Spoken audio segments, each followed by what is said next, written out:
Hello everyone, welcome to my channel think mathematics. तो आज का टॉपिक है हमारा मीन, माध्य। ठीक है, माध्य का दूसरा नाम एवरेज भी है।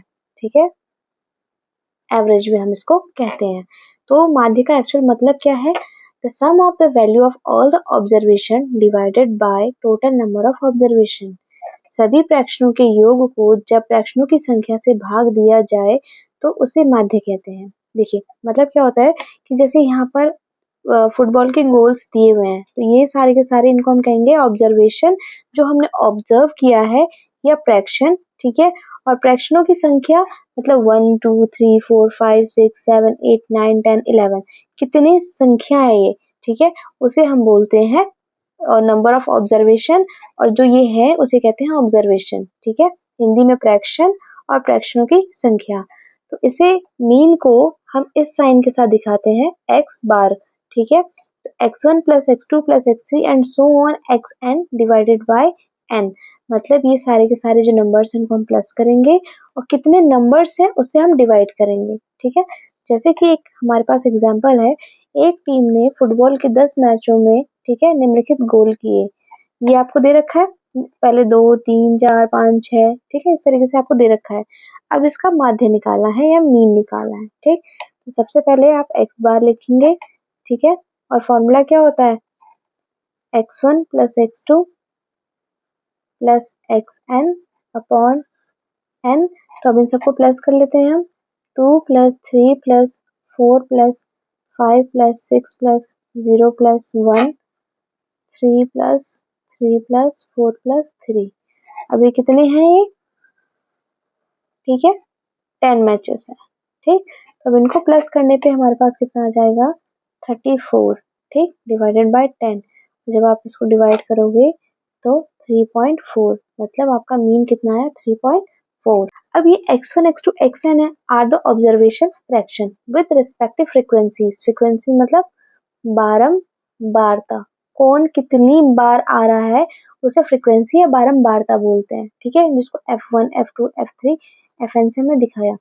x1 अगर f1 टाइम्स, मतलब मान लो कि किसी क्लास में 10 मार्क्स आए 100 में से, तो ऐसे कितने बच्चे हैं जिनके 10 मार्क्स आए हैं। ठीक है, उसे हम बोलते हैं f1 या फ्रीक्वेंसी 1। ठीक है, x2 occurs f2 times and so on.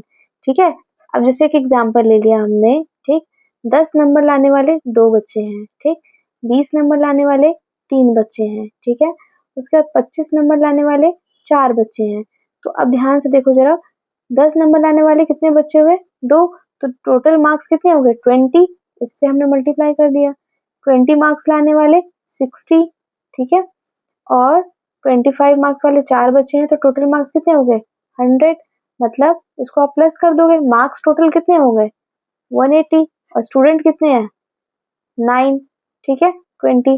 तो यही चीज कह रहा है। तो ये है आपका xi, ये है fi, और ये fi xi। इसको हम फर्दर आगे करेंगे, बस ये समझाना है कि ये कैसे हुआ। ठीक है, फ्रीक्वेंसी को हम नंबर से मल्टीप्लाई कर रहे हैं। तो fi f1 plus f1 x1 plus f2 x2 plus fn xn। ठीक है, एंड सो ऑन है, divided by f1 plus f2 plus fn। ठीक, मतलब f1 जो नंबर्स है, स्टूडेंट्स के नंबर्स, वो यहाँ पर है, डिवाइड में आएंगे, और जो नंबर है मतलब मार्क्स है, ठीक है, टोटल मार्क्स, वो न्यूमरेटर में आएगा। ठीक, समेशन। ठीक, समेशन मतलब सबका जोड़, तो इसको बोला जाता है सिग्मा। ठीक है, सिग्मा का साइन ये है, और उसको इंग्लिश में बोलते हैं समेशन। ठीक, अब जो फॉर्मूला है मीन का, उसमें समेशन का बहुत बड़ा रोल होता है।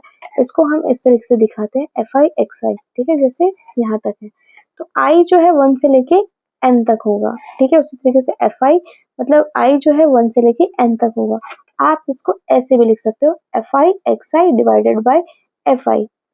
अब पिछले जो हमने टॉपिक किया उसी पर एक क्वेश्चन बेस्ड है। निम्नलिखित सारणी में एक फैक्ट्री में काम कर रहे 60 कर्मचारियों का माध्य या मीन ज्ञात करें। ठीक है, तो ये सैलरी है। ठीक है, और ये नंबर ऑफ, ठीक है, एम्प्लॉय है। ठीक है, तो ये नंबर ऑफ है, तो मतलब ये हमारा एफ आई है। ठीक, ये सैलरी है, तो मतलब 3000 पाने वाले कितने कर्मचारी हैं, कितने एम्प्लॉय हैं? 16। 4000 12, 5000, मतलब ये दे रखा है। तो अब हमें टोटल सैलरी निकालना है। ठीक है, तो यहाँ पर ये है आपका xi, ये है fi, तो इसको fi xi आप कैसे निकालोगे, इससे इसको मल्टीप्लाई करके, तो कितना आएगा 48,000, इससे इसको मल्टीप्लाई किया तो 48,000, ठीक है, ये ठीक है 50,000, इससे आप करेंगे तो फिर अगेन 48,000, ठीक, इससे आप करोगे तो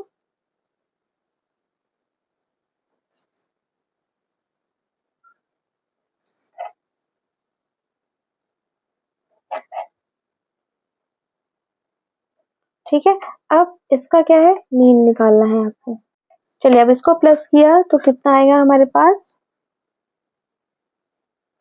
ठीक है। अब मीन क्या कहता है हमारे पास, F I X I upon F I, ठीक है, तो इसको आप ऐसे लिख दोगे, ठीक है, ये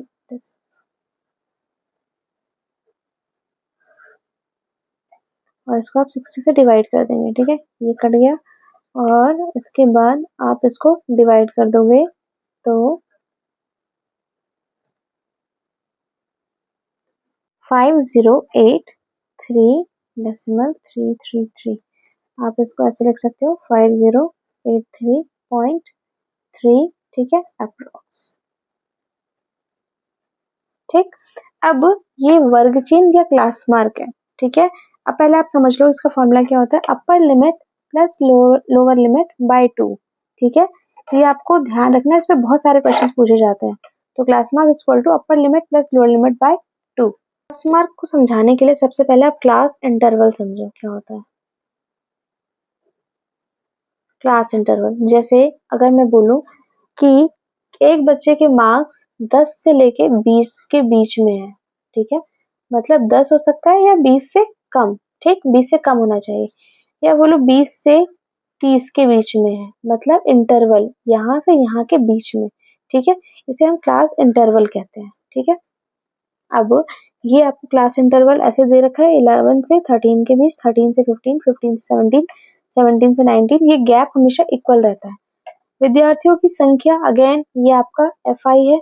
अब आपको क्लास मार्क वर्ग चिन्ह ये एक्स आई निकालना है, ठीक है, कैसे निकालेंगे हम, ये है लोअर लिमिट, ये है अपर लिमिट, ठीक है, ये छोटा है इसलिए लोअर लिमिट, ये बड़ा है इसलिए अपर लिमिट, तो मैंने क्या बताया कि अपर limit plus lower limit upon 2 क्या होता है एक्स आई, ठीक, तो इन दोनों को आप प्लस करोगे तो कितना आएगा 24, 24 को 2 से डिवाइड किया तो 12, तो यहाँ पर आ जाएगा 12। इसी तरीके से इन दोनों को आपने प्लस करना है तो 28 आएगा, 28 को 2 से डिवाइड करोगे तो कितना आएगा 14, ठीक है। अब ये 32 तो 16, 18, 20, 22, 24, अब आप देख रहे होगे कि गैप में इक्वल है, ठीक, लेकिन आपको सिर्फ इतना याद रखना है कि एक्स आई या क्लास मार्क वर्ग चिन्ह कैसे निकालते हैं, upper limit plus lower limit by 2, इस तरीके से आपका क्लास मार्क निकलता है। चलिए अब जो माध्य है इसको सॉल्व करने के दो मेथड है, ठीक है, पहला मेथड है डायरेक्ट मेथड जिसे बोलते हैं प्रत्यक्ष विधि, दूसरा मेथड है अज्यूम्ड मीन मेथड जिसे बोलते हैं कल्पित माध्य विधि, ठीक है। तो सबसे पहले हम मेथड फर्स्ट सॉल्व करके देखेंगे ये क्या है, ये सॉल्व हमें करना है डायरेक्ट मेथड से, ठीक है।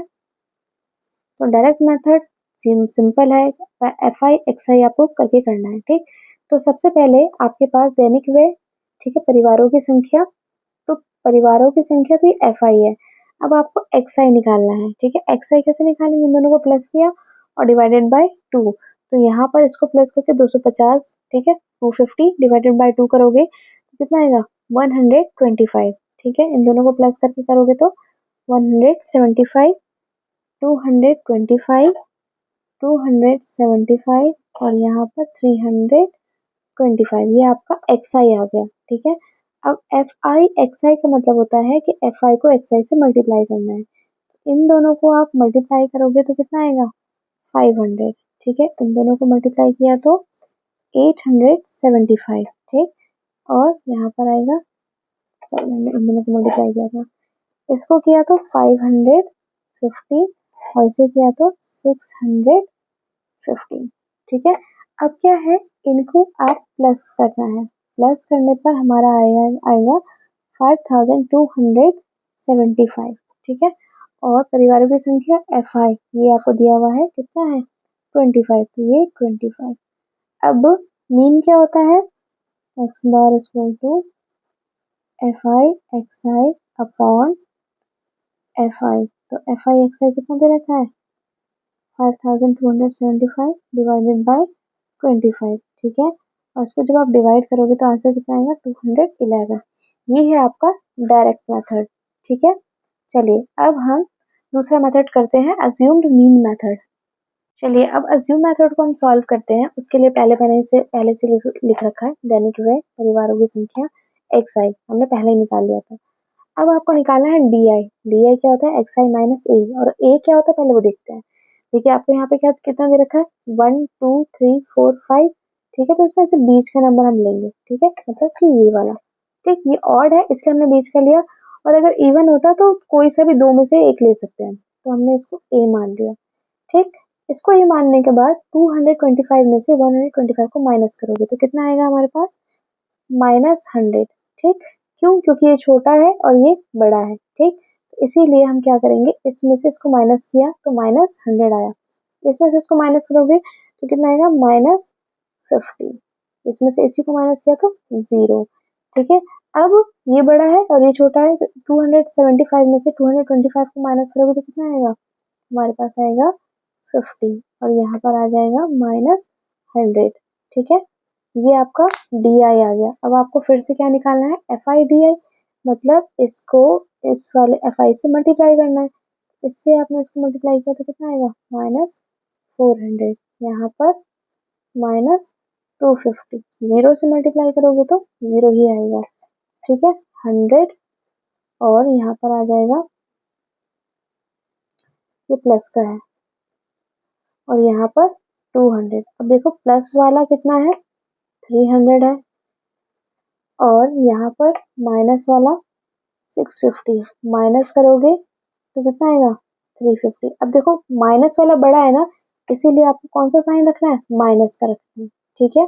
अब कल्पित विधि या अज्यूम मेथड का फॉर्मूला क्या होता है, A plus FI DI upon FI। A की वैल्यू कितनी थी हमारे पास 225, ठीक है, प्लस FI DI की वैल्यू कितनी है -350, और FI की वैल्यू कितनी है 25, ठीक है। तो आपको पता है प्लस माइनस कितना होता है, प्लस माइनस माइनस 225 माइनस, ठीक है, 350 ऑन 25, ठीक है। इसको आप डिवाइड करोगे तो कितना आएगा 14 आएगा, माइनस करेंगे तो कितना आएगा 211। अब आपने देखा कि अज्यूम मेथड से हम करें या डायरेक्ट मेथड से करें, ठीक है, आंसर हमारा सेम आएगा, ठीक है। एग्जाम में आपको अज्यूम मेथड सॉल्व करना है क्योंकि इसका जो प्रोसेस है, ठीक है, क्लियर है। दूसरी बात ये कि इजी है, ठीक है। तो इस पर प्रैक्टिस करने से आपकी कैलकुलेशन जो है 90% तक सही हो सकता है। चलिए इसमें जो ये क्वेश्चन है, find the value of x if mean is 7, मतलब आपको मीन या माध्य दिया होगा और x का मान ज्ञात करना है, ठीक है। और ये 1 मार्क में पूछा जाता है और एक 2 मार्क या 3 मार्क में आपसे पूछा जाता है, और आता ही आता है, किसी न किसी सेट में आपको मिल ही जाएगा इस टाइप का क्वेश्चन।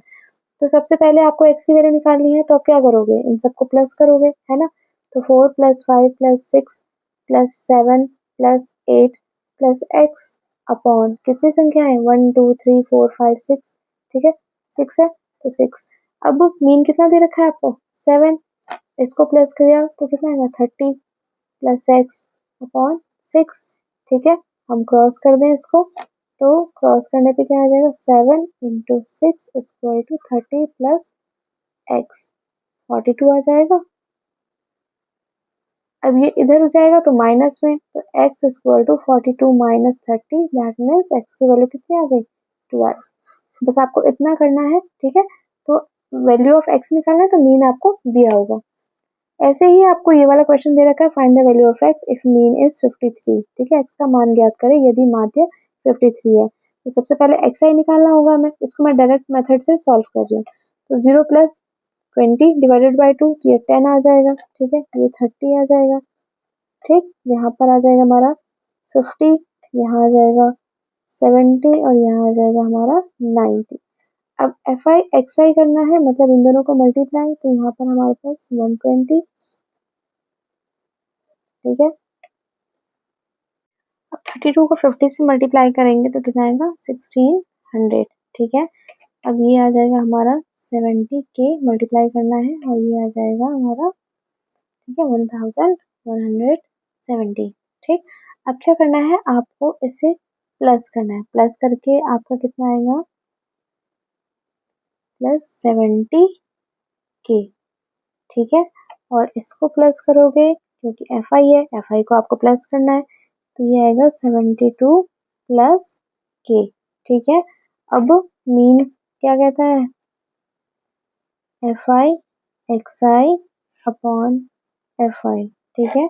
यहाँ पर आपका मीन कितना दे रखा है 53 और FI XI क्या है 3340 प्लस 70 के अपॉन 72 प्लस के, ठीक है। अब क्या करना है, आप क्रॉस करोगे, तो यहाँ आएगा हमारा के, ठीक। अब इसको देखो, अब हमने क्रॉस मल्टीप्लाई किया तो 53, ठीक है, 72 प्लस के इक्वल टू 3340 प्लस 70 के। अब आप इससे इसको मल्टीप्लाई करोगे एंड इसको इससे मल्टीप्लाई करोगे, तो मल्टीप्लाई करने पे आएगा 3816 प्लस 53 के, ठीक है।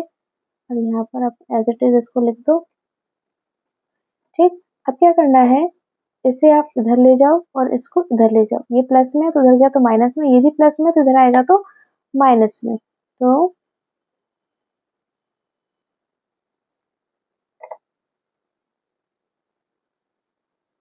ठीक है, माइनस करने पे कितना आएगा 17 के, और जब आप इसको माइनस करोगे तो कितना आएगा 476, तो के की वैल्यू क्या आ जाएगी, इन दोनों के बीच रिलेशन मल्टीप्लाई का है और ये जाएगा तो डिवाइड में जाएगा, तो 476 डिवाइडेड बाय 17, तो आंसर आ जाएगा हमारा 28, ठीक है। तो इस तरीके से आप find the value of x वाला क्वेश्चन कर सकते हैं, चाहे वो इस तरीके सिंपल वे में आए 1 मार्क में या 3 मार्क में इस तरीके से आए।